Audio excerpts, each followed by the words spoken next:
What's going on, everybody? This is Cragcore. You are tuned in once again. Thank you for tuning in. Thank you for taking the time to be with me once again on YouTube. Now then, I feel like, what's the date today for context? It's the 15th. It actually is the 15th today. It's Wednesday, the 15th of September 2021. And I feel at this point we need to address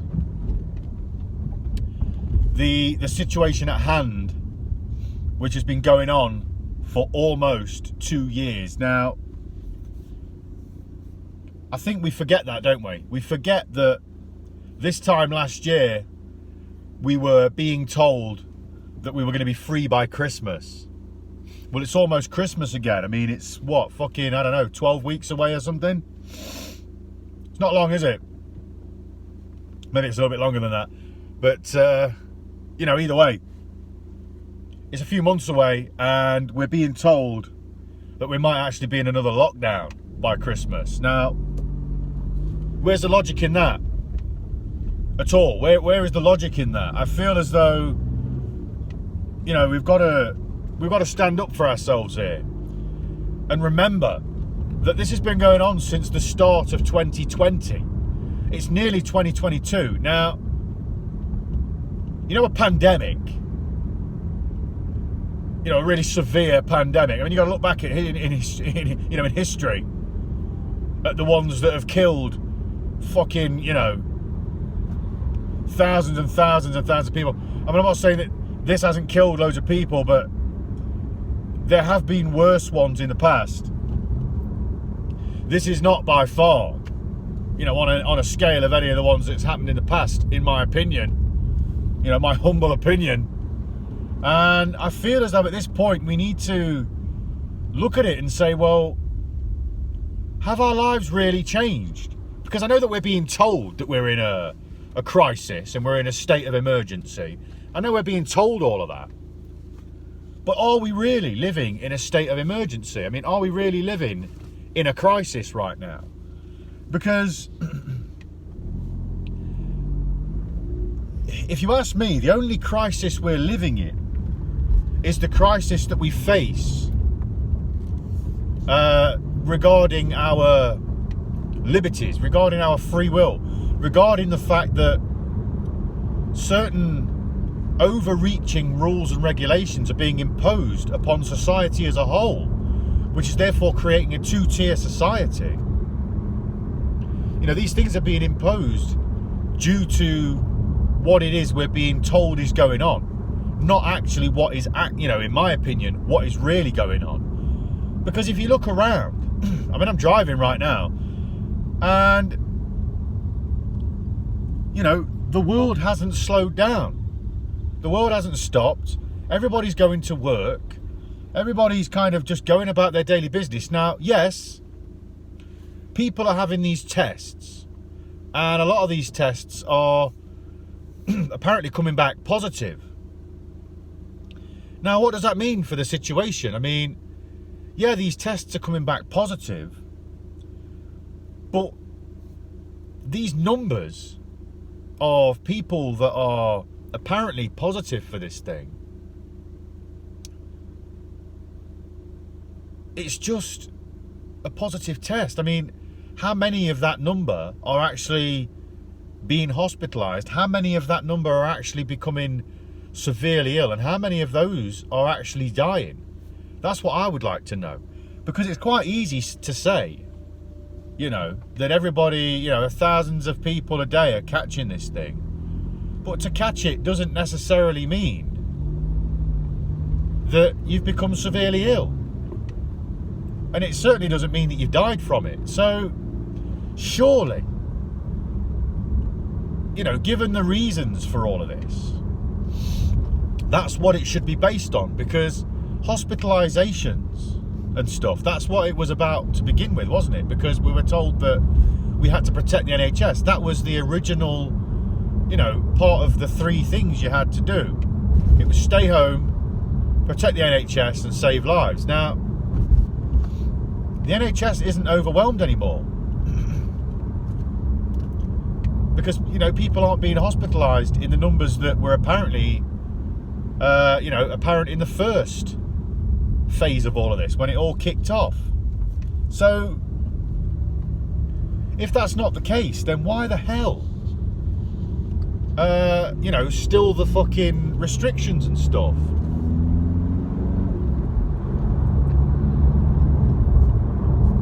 Why are we still going through all of it? Why are these people then still saying that we're going to go into another lockdown in, potentially in December? Why are they loading us up for this? Why are they preloading us with the expectation? So when we finally get there, if they do it, there's less pushback. Because that shows premeditation. That shows that they actually want to do a lockdown. Otherwise, why would they feel the need to, get us ready for it first off? Preload us with the expectation. Because if they're trying to quell pushback, well, then they know that there's going to be some. And why would there be? Well, probably because it's unjust, and the people know that. So, my point is quite simple, really. Why?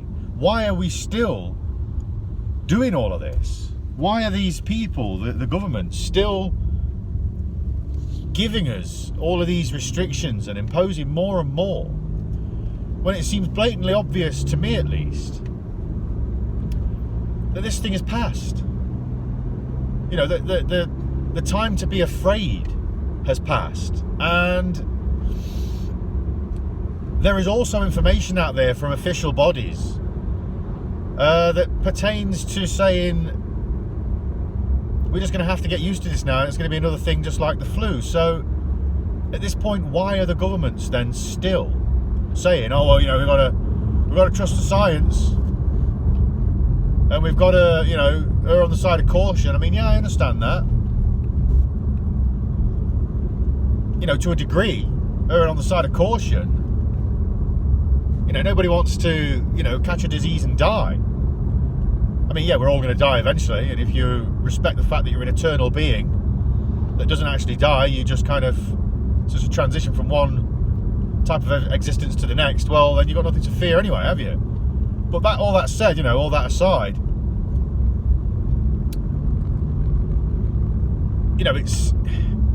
it's obvious to me that the time for all the panic has passed, and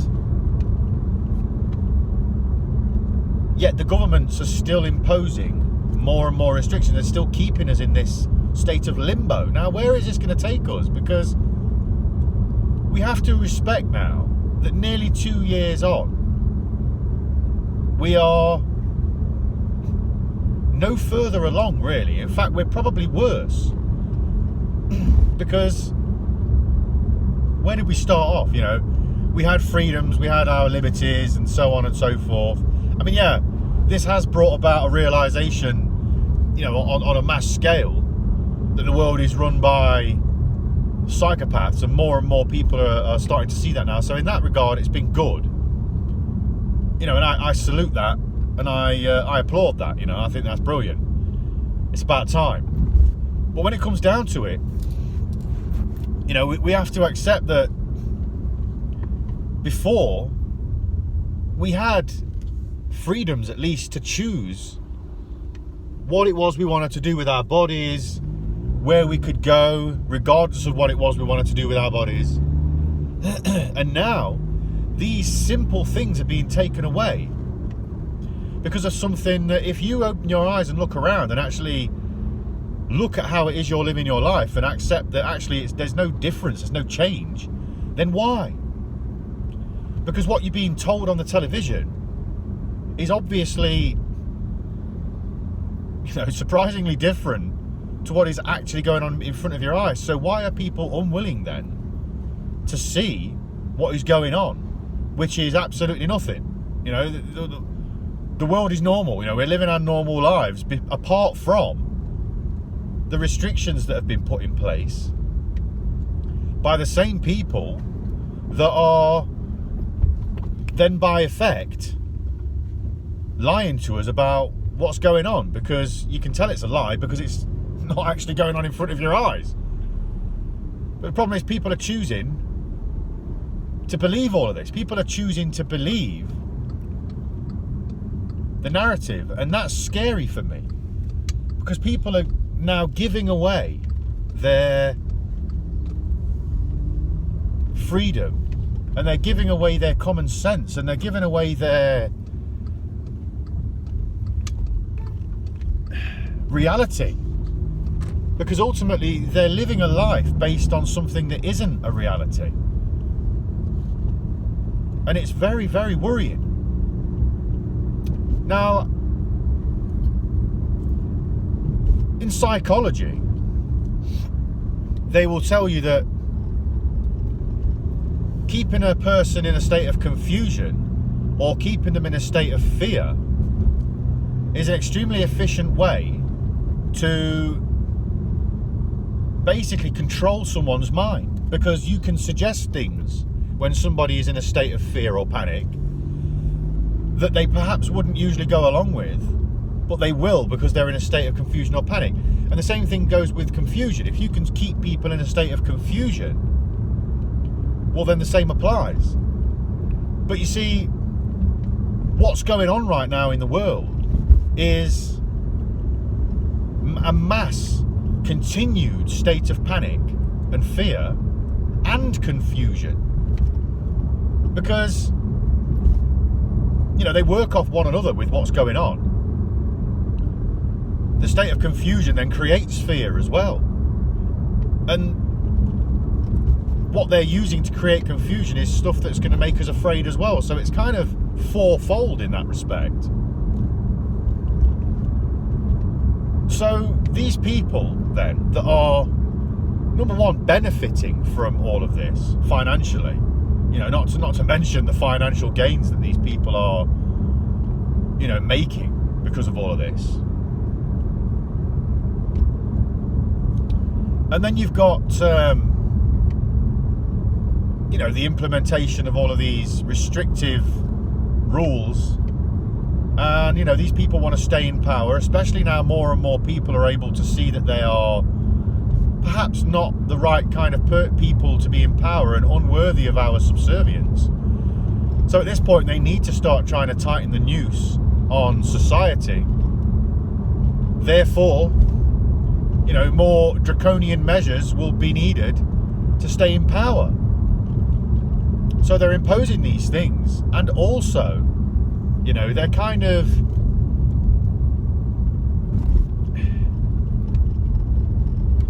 fucking doing it in front of your face, man,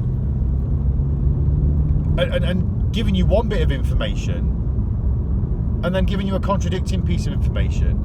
And all of these things are happening because of that, because ultimately we're confused.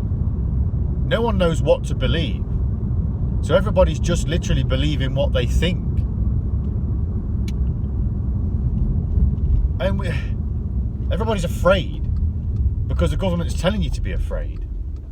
But you see, everything they're telling you is giving them the right to do everything that they need to do in order to keep in control of the people and to keep this going long enough for them to continue with their financial and power grab.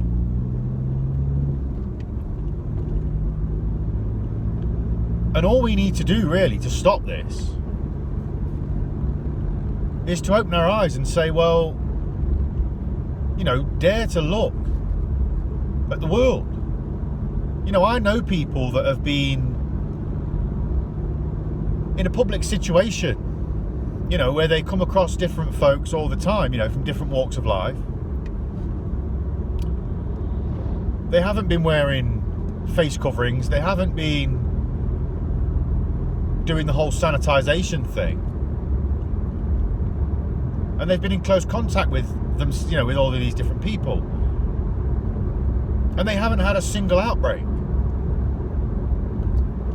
Now I look at that and I say, well, okay, maybe they're just lucky. But then you say, well, actually, this has been going on for nearly 2 years. So what else could it be then? Because your luck runs out. And you would think that after that amount of time, there would be an outbreak. But there hasn't been. So then you have to start contemplating other things. And you say, well then, what's the only other option is then that perhaps it's all a load of bollocks. Because it's... I mean... I said, perhaps it's just all a load of bollocks, man. Like, I'm not saying it is. I'm not trying to fucking hurt anyone's feelings. I'm not trying to be a naysayer or a denier, or I'm not trying to call anybody names if they do believe in all of this stuff, because everybody's got the right to believe what they want to believe at the end of the day. You know, everybody's got the right to an opinion. Doesn't mean your opinion's right, though.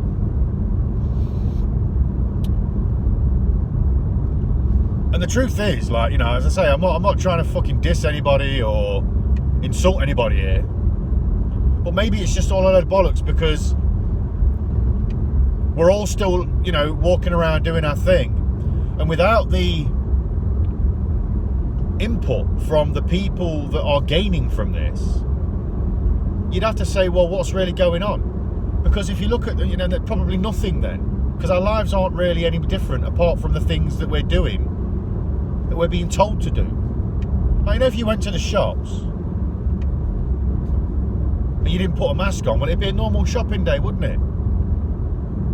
It would be, wouldn't it? I mean, without doing a test, when you're completely healthy and being told you've got something, you wouldn't even know you'd got it. And we go just touching on that. Like, just talking about what we were saying before, you know, with the fact that you can catch this and it can be a positive case, but yet that doesn't mean to say necessarily it's going to be a severe case and therefore a hospitalisation and therefore a death. To say that somebody's got something is a misnomer. You know, it means nothing. Because you could say that somebody's got a cold. Colds can kill some people.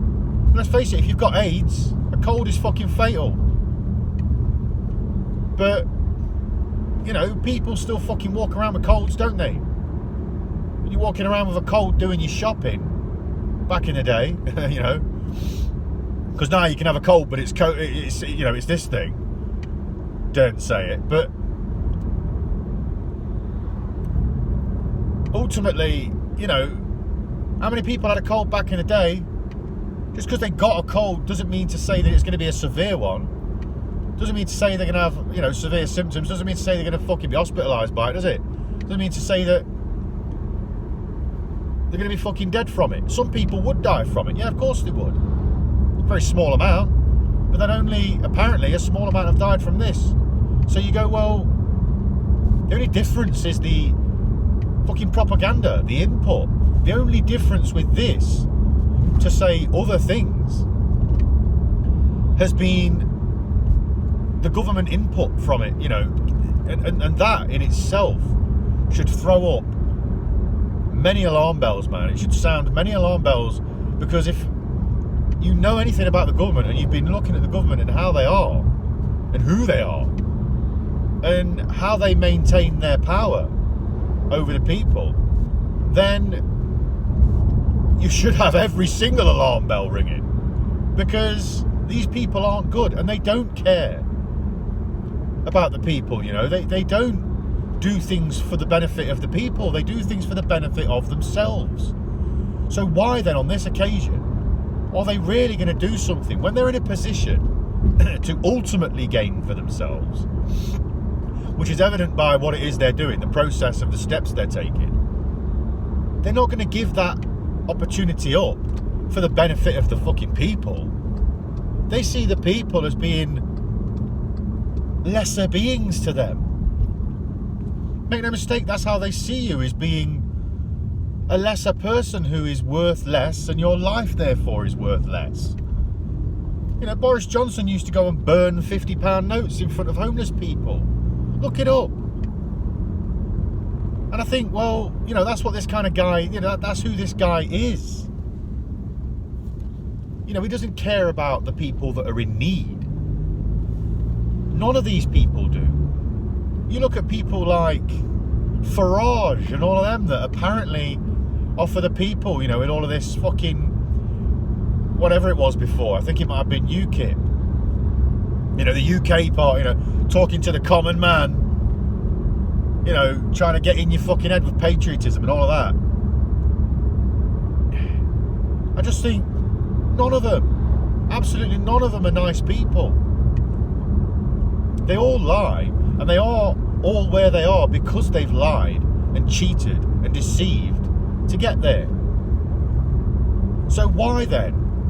It makes me fucking very confused that people then are following these people into the fucking flames, man. Like, why are people following these people and doing whatever they say when it's quite obvious that these people aren't trustworthy? And yeah, they're not trustworthy, but they're definitely not fucking trustworthy with regards to their motivations with the public. So why are people fucking following, and why are people going along with all of this? Because it makes no sense then.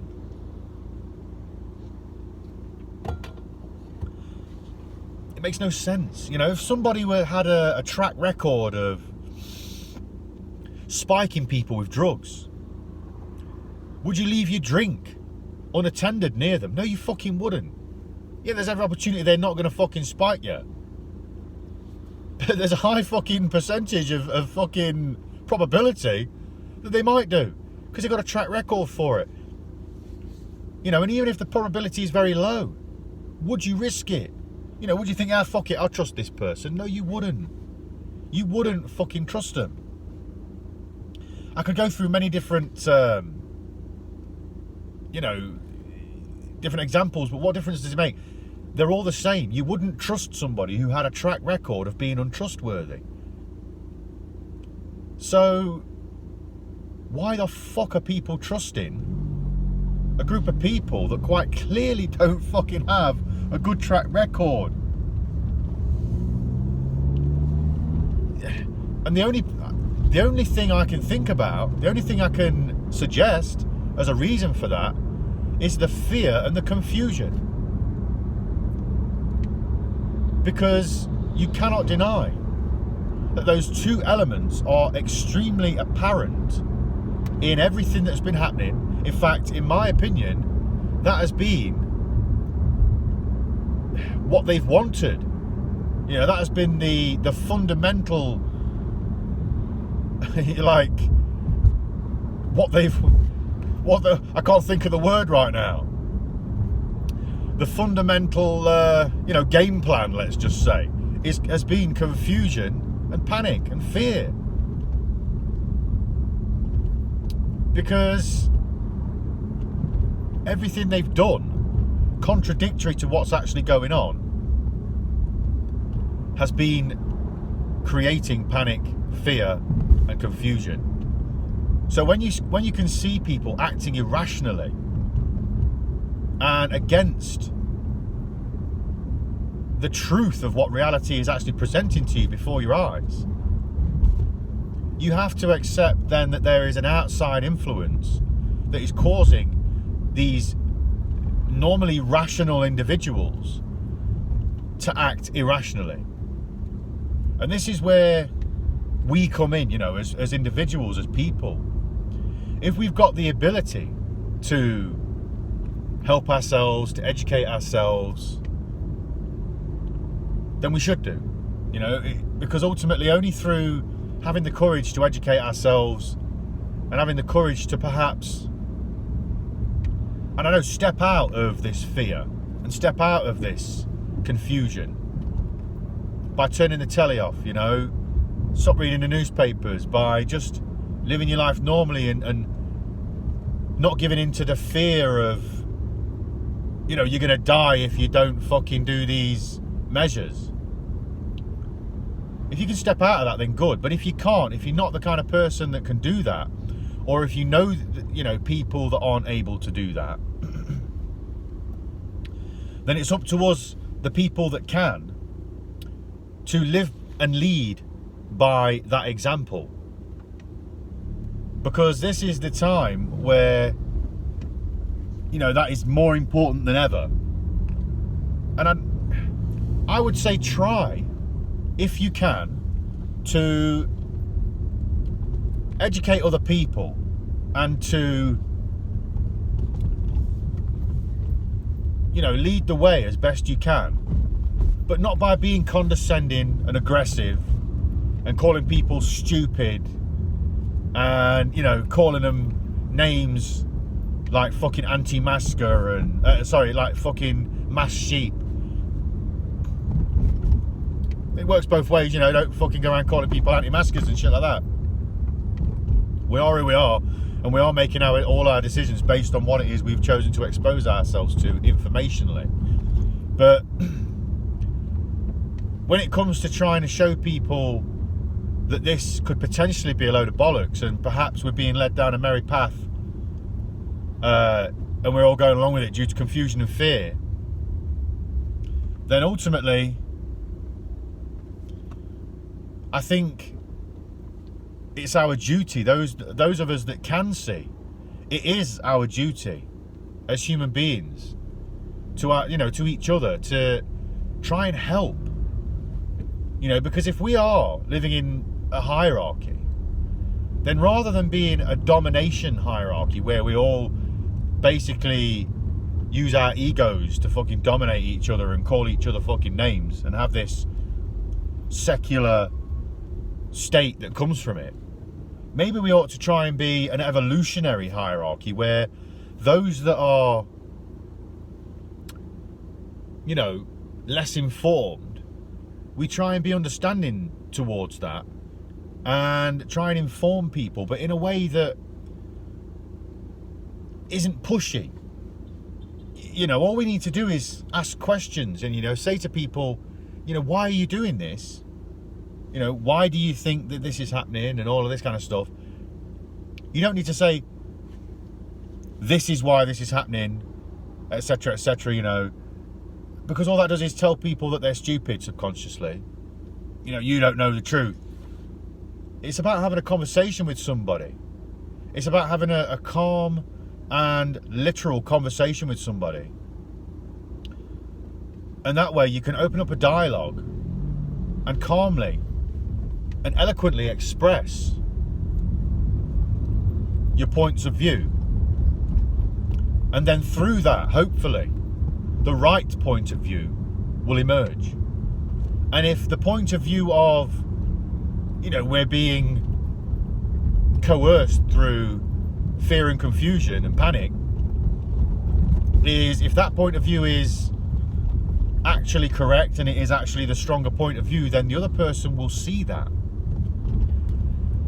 But they're never going to see it if they go into the situation from the get-go with a defensive mindset, because they're ultimately being told that they're stupid and they're a fucking idiot for believing what they believe and they're an idiot for doing what they're doing. You know, that's not the way to approach this. So I think we need to be understanding of one another. We need to be open and compassionate and just try and involve other people rather than segregate them. Because naturally, you know, it's a natural course of events that the strongest and most sensible point of view will ultimately then emerge and be seen as such. You know, that has to happen. That will happen. Because it's like something that's stronger hitting something that's weaker. You know, the weaker thing will ultimately disintegrate. That's just laws of physics. And everything is a reflection of everything. So ultimately, the fundamental laws of physics do then still pertain to the non-physical, such as the mental, i.e. points of view, ways to be, you know, and all of these kind of things. And on that, I think I'm going to leave it, because I feel as though finishing on a good positive note there on how, you know, we could potentially tackle this madness and this very, very dangerous position we find ourselves in. So on that note, I'm going to say, truly, love and peace to all things everywhere. And I truly hope that this time next year, I'm not making another video where it's 3 years down the line and I'm still having to complain about many things, first and foremost, rant and fucking rave at the camera. But I hope I'm not having to still, you know, get across to people and try and approach the inner fucking, I don't know, caring person. I hope I'm still not trying to rally the troops to give a shit about one another enough to, I don't know, include each other rather than push each other apart. If this is an information war, which is it seems as though it is, then the only way we can win this is truly by information and education. And the way that we spread information and we educate ourselves is by including one another, talking to one another, having compassion for one another and each other's opinion, and allowing, therefore, the strongest to win out. Because if nobody talks, if nobody allows these opinions to come into contact with one another, we will never find out which the strongest is. If you had an object made of aluminium and then you had an object made of steel, but they look the same, you know, they've been painted the same, so on and so forth, there's no way of finding out which is the aluminium and which is the steel. You could stand there and theorize all you want on your own in separate rooms and say, well, yeah, the steel is the stronger. And you could say, well, no, this one is stronger and blah, blah, blah. But until you actually run the experiment and force those two objects to impact one another, you're never actually going to know which one would win out in that situation. So that said, we're never going to know what is right until we sit down and talk and we allow our opinions calmly and our points of view and our perspectives calmly to come into contact with one another and fucking, you know, do battle, so to speak. You know, we've got to let them smash. See which one's standing at the end of it. Then, and only then, will society move forward in the right direction. So long as we stay apart and so long as we start, you know, so long as we continue to hate one another and so long as we continue to separate ourselves and stop this conversation from happening, well, we're just going to allow ourselves to be led, you know, by people that use our confusion and that use our separation and our fear mindset, use it against us. You know, these people just use it against us in order to gain power for themselves. And that's the tactic, that's the game they've been running, that's the program they've been running in this matrix for many, many years, and we've all fell for it. And we have become enlightened to that over the course of these past couple of years. And I personally think that, you know, all power to that. And I hope long may it continue. But it's up to us. It is really, really up to us. And we've got to do the work. So now then, once again, I am going to wish you love and peace to all things everywhere. This is Cragcore signing off. Peace.